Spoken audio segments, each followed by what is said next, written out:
Now let's turn to the Sudan. It's been in the grip of a civil war. On one side is Sudan's military junta, led by General Abdel Fattah Al-Burhan.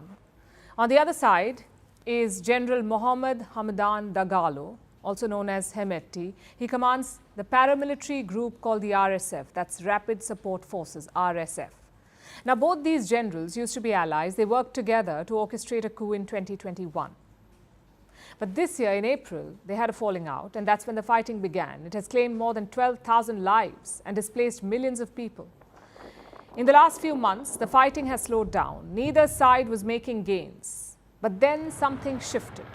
Hemedti's RSF started gaining ground. Look at their progress this month. They captured Sudan's second largest city, Wad Madani. They've also captured the war-torn region of Darfur. And they're steadily pushing south. What is the Sudanese army doing? They're targeting a different opponent, the United Arab Emirates, the UAE. 15 Emirati diplomats have been expelled from the Sudan. The order came from the army chief Burhan.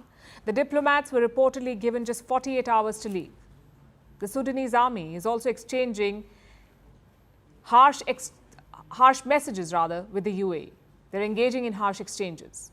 It seems tensions between the two Arab states are coming to a head. And you may be wondering why. What does the UAE have to do with Sudan's civil war? Al-Burhan and his junta have made a charge. They believe that Abu Dhabi is secretly backing Hemedti and the RSF. They're not the only ones who think so. These reports have been floating around for months now about a tie-up between the Emiratis and the RSF.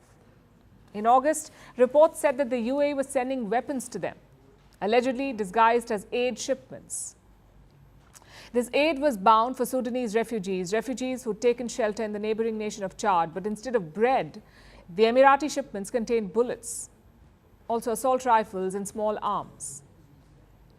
Now, the UAE has denied all of this, of course. They say they're not taking sides in the Sudan conflict. And for a while, the Sudanese army did not say anything either, but that silence broke last month. Burhan's second in command publicly condemned the UAE. He called it, and I'm quoting, a state mafia.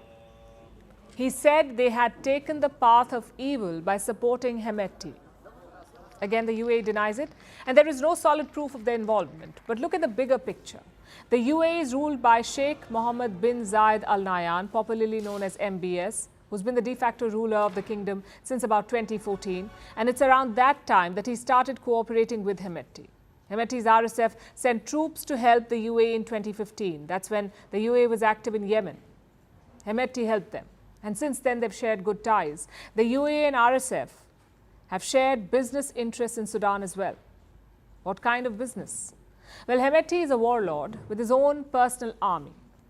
So, of course, he controls natural resources as well, specifically gold. He controls some gold mines. And over the years, he's become rich by selling that gold.